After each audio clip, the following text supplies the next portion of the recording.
as important as being a CISO is, what we need to think about, as the book shows, is what are the things that a CISO needs to know, and what are the tasks that a CISO needs to perform. And in doing that, then you demonstrate that you are an effective CISO with measurable performance and trends that you can track. This is a Security Weekly production. Security Weekly is a resource of Cyber Risk Alliance.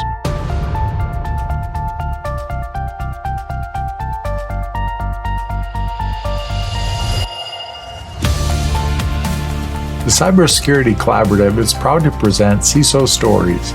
Each week, CISO Stories takes a deep dive on security leadership with one of the contributors to my latest book, the best-selling CISO Compass: Navigating Cybersecurity Leadership Challenges with Insights from Pioneers, as well as other top CISOs and industry security leaders. The Cybersecurity Collaborative is a unique membership community enabling cybersecurity leaders to work together in a trusted environment. To learn more, visit securityweekly.com/CSC or visit cyberleadersunite.com.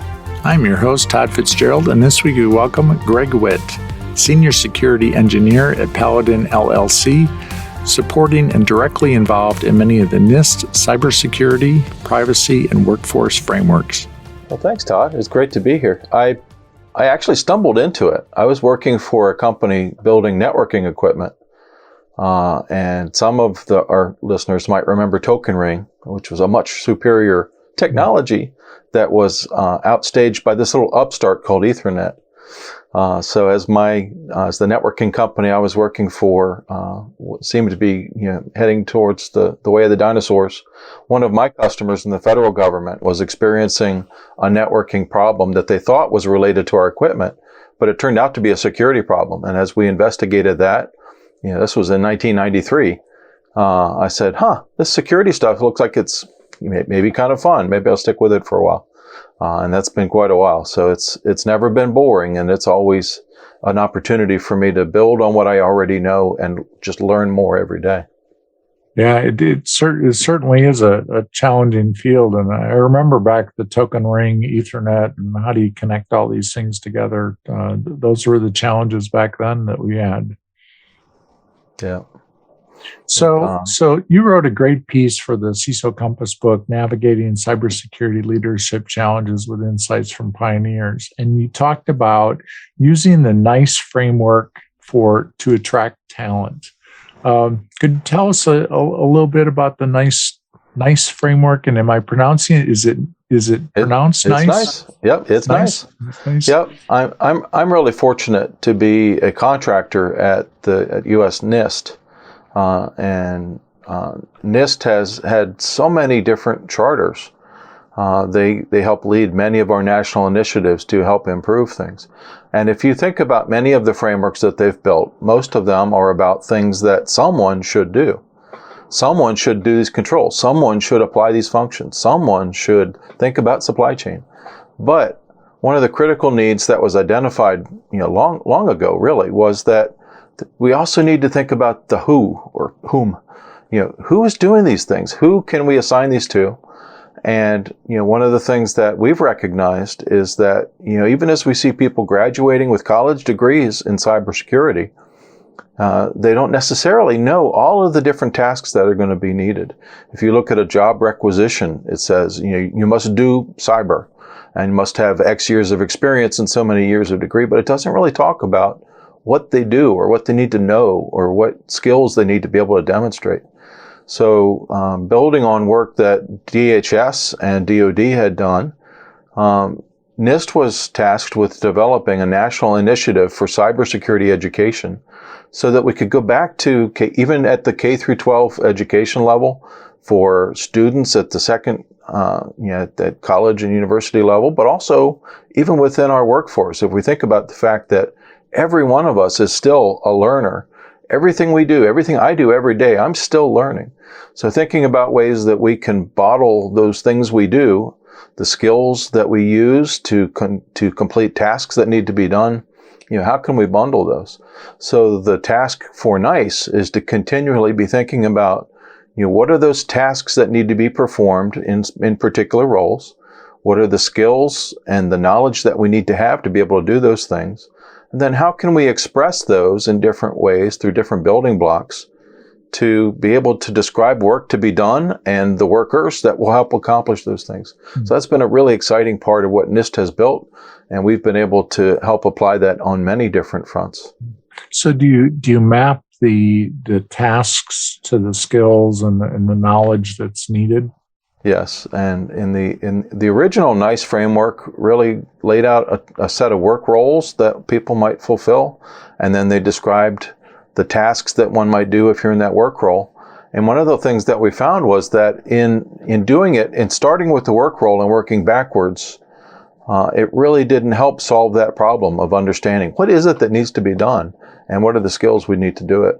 So with the recent update to the NICE framework, we started the other way and we said, forget about the work roles for a minute. What are the tasks that need to be done? And what skills and knowledge do I need to be able to do those tasks? And then we can describe those tasks. We can use those tasks as building blocks to be able to say, we can bundle those tasks into roles if we want. We can think about what skills we'd need. And then the cool part about that is that we can use that understanding to go back to our training courses and the universities and even at the company levels and agency levels. We can say, stop thinking in terms of just this umbrella word. As important as being a CISO is, what we need to think about as the book shows is what are the things that a CISO needs to know and what are the tasks that a CISO needs to perform.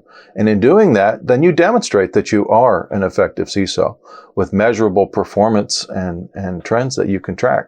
So the NICE framework became a way that we could describe what needs to be done if you're going to say you're going to accomplish those things. So we kind of took a step back and removed it from mapping it to roles and really just became a way that we can crowdsource the things that someone in any given role needs to accomplish. Do you still have that mapping to roles so that if I'm looking to build a job description as a CISO, that I can use that to build that? We certainly do. You can just go to nist.gov/NICE, NICE, and all of those mapping materials are still there, and we're going to continue to build on those. The nice thing is, no pun intended, but one of the benefits is that it is a product of the community. This isn't something that NIST developed and is tossing over the wall. This is a collaborative effort like many of our projects.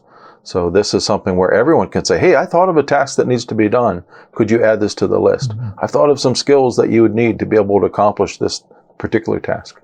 So it's something where everyone can be part of that community.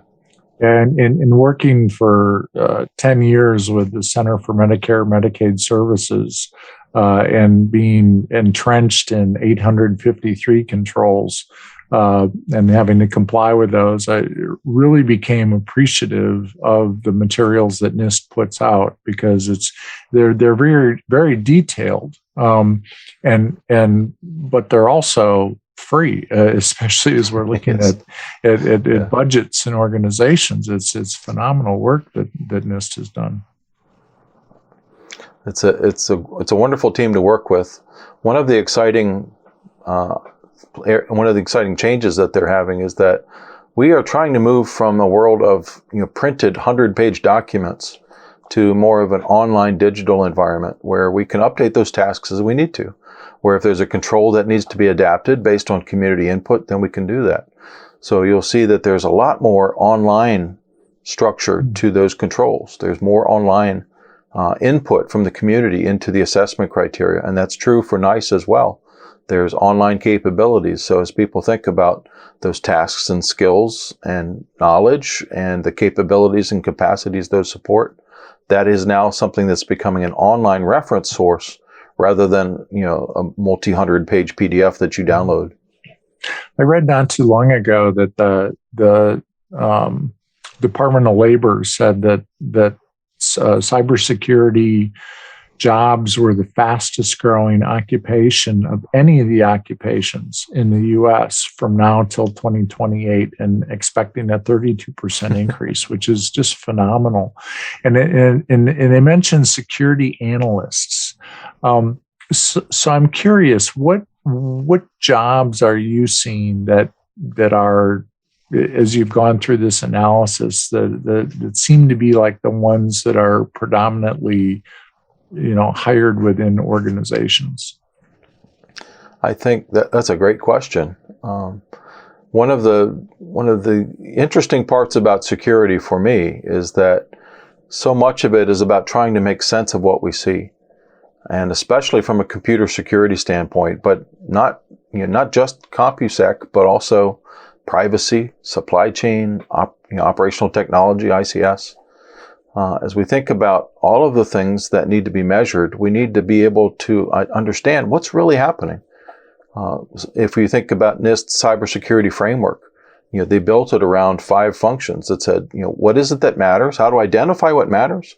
How do I protect it the best I can? And what I can't protect against, at least from the known knowns, then how do I detect and respond and recover to the best of my abilities?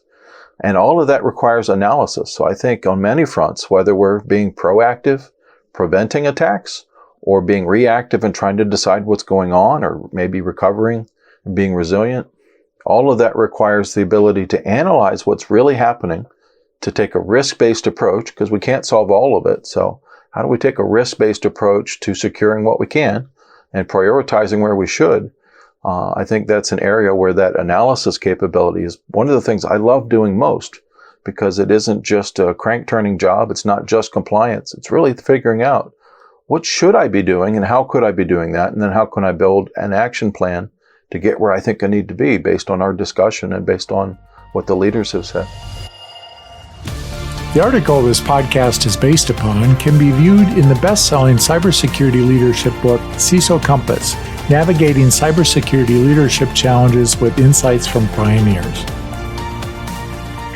There's been a lot of talk about women in leadership and diversity and inclusion and the way that the job descriptions are being written today. And, that the language that's used may be, appealing more to a male audience traditionally, in terms of like requirements.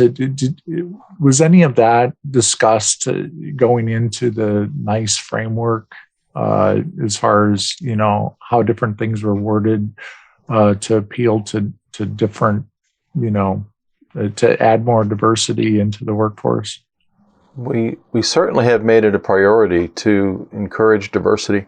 I don't know that the mapping itself focused too much on that, but one of the things we heard at many of our NICE workshops, for example, was that some of that language could have been, in way, a lot of the early security talk was about, warfare and fighting and defense and castles and moats and spears and things. And really what it came down to is that some of that language for some readers may have put them off a little bit. But one of the more important things was that it also was just less clear. If I say that I need you to help me build a moat or raise a castle, it doesn't really describe what we need to do. So one of the things we found is that by being more specific and more precise about what it is that one needs to do, it actually helped also increase that diversity. It also helped us gain the benefits of having, geographically diverse or culturally diverse population. So by being more precise and more specific in those tasks, and really a lot of the work we did has been just kind of being consistent in our nouns and verbs rather than changing those up and having people say, well, he said server a minute ago and then he said system in the next line. Are they the same? Are they different? What does he mean? So by being more precise and more consistent, I think that helped not only to improve understandability, but also it did foster a better diversity in our Sure. in our side in that side of things. Sure. Do you find that schools are looking at the NICE framework to see as far as what they should be teaching in outcomes to meet the next demand? They're certainly sharing with us that they are. For a while, the big push was to just do certification. And I love certifications. I teach certifications. So they are an important foundation of what we teach and what we need to do. But they aren't the only part of it. What we really need to do is understand how to train students and other learners to do the things that need to be done. And then when I advertise for someone to come work for me, I can describe the work that I need to do, and someone can match up those actual tasks with the tasks that they know how to do. And even in performance reviews, I can go back and say, well, Greg, you said you were going to be able to do that. Can we look back at those tasks and trace that to a performance review? Mm-hmm. So we could trace it all the way from the college to the job description, to the requisition, to promotion, to performance reviews. And if that's consistent, then it's great for the learner, it's great for the workers, and it's great for the companies that want those workers to be able to do the right things the right way. Mm. So I think the schools and the students and the companies are telling us that, again, that consistent description of what would be done, and then we can layer on the controls and activities on top of those. But, by being specific about what they should know and what they will do and what they have done and what they should do next, by being more consistent about those things, then it really helps everyone. And I think it's much better than saying, must have a CIXXX with 20 years of experience and have gray hair like Greg does. Absolutely. And I teach several of those certifications myself. And I think they're great. And also at the university level. And you made a comment in your piece about, that sometimes the certifications can reflect more of the ability to memorize information versus having, that long-term understanding and ability. They're certainly critical. I know that gaining some of those key certifications were some of the ways I was able to demonstrate that I really did know those things. Sadly, though, in many cases, I have students that have come, to come even fill job requisitions in companies I've been with, and they said, "Well, I've got the certification. Well, what do you know?" "Well, I passed the test." "Yeah, but what do you know?" "Well, I know enough to pass a test." "Well, yeah, so it became a challenge to be able to say that certification should be, a way to demonstrate that you've gained these knowledge and skills to be able to perform tasks. And the certifications are a great way to demonstrate that acquisition, but it's not supposed to be a replacement for it. It should be demonstrating, I know that for example, in the CISM course that I teach, we have tasks and learning objectives, and we say that through this course, you will demonstrate that you know these things. It won't be in replacement for knowing those things. It will be the way you show that you know them. So I think it's not meant to be a replacement for learning. It's meant to be a demonstration that learning was effective. Yeah, I really like that idea that we really need both of those, because the certifications give you that base knowledge, but then it's the experience side of that. So as we look at these roles, how many roles are in the NICE framework now? About? I want to say 39. I've kind of lost count. 39. Yes. Yeah, that's a good approximation number. So, yeah, I mean, I think it shows just the diverse nature of security. Do you think that we should be doing more to educate the public? And you mentioned the K through 12 education. Do you think that we still have this image of the hacker in a hoodie, sitting in a dark room with a bunch of screens in front of them? Have we moved beyond that, or is there still a lot more work that needs to be done to clarify this? That's a great question. I think we've made a lot of progress. I know we've made a lot of progress on that front. It's exciting that I see, my daughter's an elementary school teacher, and she's told me about initiatives that they have in her, at the elementary school level. So it's exciting to see the students today are much more comfortable with technology than I was when I was young. So they're doing great things in great ways. They're learning skills, but they're also learning some of those ethical considerations that wasn't part of my curriculum growing up. I think on the downside, that image of a hacker in a sweatshirt in a basement, really now those criminals have become much more organized. They've got criminals as a service now. So I think the world that those those young people will learn to defend against will be a more challenging one, but it seems like they're going to be up to the challenge because they'll be well prepared for it. Yeah, absolutely. I was told recently by a teenager that looked at my phone and said, "You actually have a home button," and I didn't realize that was analogous to me telling somebody, "You still have a flip phone?" So they're digital natives Yes. for sure, and so that can help us in security. Well, great, Greg. This has been great having this conversation with you about the NICE framework. I really like it because people are always looking for ways to how do we build a job description? How do I assess the performance? How do I make sure I get the right skills in my staff and that we're focusing on the right training? And it's just such an excellent resource for that. Any final thoughts that you want to give to current, emerging, experienced CISOs or security practitioners going along this journey? Well, I think I'm really grateful for the opportunity to be able to have this talk, and I know we will continue to be able to together help support this community.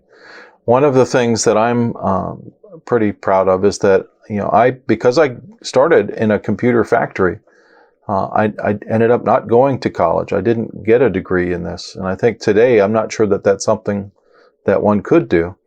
But I think that's one of the reasons that I've been so zealous for this particular round, that if I can demonstrate that I can do the tasks and that I have the skills, I think it's been exciting to see that there's different paths to get to those job descriptions and capabilities. And I know, in many of the federal entities where I've wanted to work, I could not become an employee because I didn't have that degree. And yet, I had the skills and the abilities. So I think one of the things that the NICE framework has helped is to demonstrate that if someone can do the tasks and has the skills, then the college degree may be a really critical foundation to be able to do that, but it might not. So I would encourage CISOs and others to be able to think about multiple different paths to get to the person that they're looking for. And that it really comes down to, not just controls, but who's going to do those controls, and do you have the skills to apply those controls in a way that's going to maximize security for the organization. And as they think about that enterprise strategy and approach, then think about ways that the NICE framework and other tools can help them make sure they've got the right people for those tasks. I think that's a great way to look at it. And I think, being able to open up to, I think that opens us up to more underrepresented communities and not putting that college degree barrier in there. I heard of one retailer that was giving aptitude tests to their checkout clerks. And to see, what kind of abilities did they have, and then they would send them off to training programs where then they would essentially double their salary within 6 months. But then they had the resources that if they wanted to go to college afterwards and pursue that as part of their career, now they had the capability to do that. And I think that was such an innovative way of looking at how we get resources into this field. Well, that's great. Well, thank you so much, Todd. Well, thank you, Greg, and thanks for taking the time to share this with us today. Great work on the NICE framework. Oh, thank you. Stay tuned. Thank you. Visit more CISO Stories podcasts on securityweekly.com, where you will find an index to prior episodes. The Cybersecurity Collaborative is a unique membership community enabling cybersecurity leaders to work together in a trusted environment. To learn more, visit securityweekly.com/CSC or visit cyberleadersunite.com.